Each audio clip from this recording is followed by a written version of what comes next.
August 31 தேதிக்கான ஜீவ ஊற்று ஒரு நிமிட வேத தியானம். எசேக்கியேல் 32:27.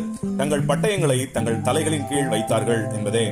மற்றவர்களுக்கு என் மேல் பயம் உண்டாக வேண்டும் என்றும் மற்றவர்கள் மேல் கொஞ்சமும் ஈவு இரக்கம் காட்டாமல் தங்கள் கூறிய நாவாகிய பட்டயத்தை பயன்படுத்துகிறார்கள். சங்கீதம் 52:2 கபடு செய்யும் உன் நாவ் தீட்டப்பட்ட சவரகன் கத்தியை போல் இருக்கிறது என்று வேதம் கூறுகிறது. தங்கள் நாவாகிய பட்டயத்தால் மற்றவர்களை ஆளுகை செய்ய நினைக்கிறவர்கள் நிச்சயமாக அதே ஆயுதத்தால் தங்களுக்கும் கேடுண்டாக்கிக் கொள்வார்கள்.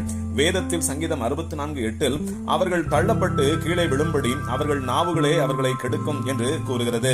அவர்களோ தங்கள் நாவை இரும்பாக்கி கட்டுப்பாடு இல்லாமல் மற்றவர்களுக்கும் மனம் உண்டே அவர்களை வார்த்தையால் கொல்லுகிறோமே என்ற பட்சாதாபம் இல்லாமல் வார்த்தைகளை கொட்டுவார்கள். உண்மையான பட்டயத்தால் தாக்கினால் கூட அந்த காயம் ஆறிவிடும். ஆனால் நரம்பற்ற நாவினால் கொட்டப்படும் வார்த்தைகளை திரும்ப பெறவும் முடியாது.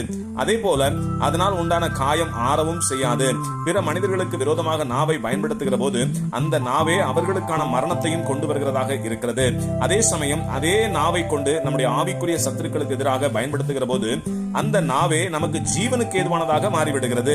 வேதமும் நீதிமொழிகள் 18:21 மரணமும் ஜீவனும் நாவின் அதிகாரத்தில் இருக்கும் என்று கூறுவதை கவனியுங்கள். நம்மை அழிக்கும்படி எழும்பும் ஆவிக்குரிய சத்துருக்களை வீழ்த்தும் வல்லமை கர்த்தருடைய வார்த்தைக்கே உண்டு.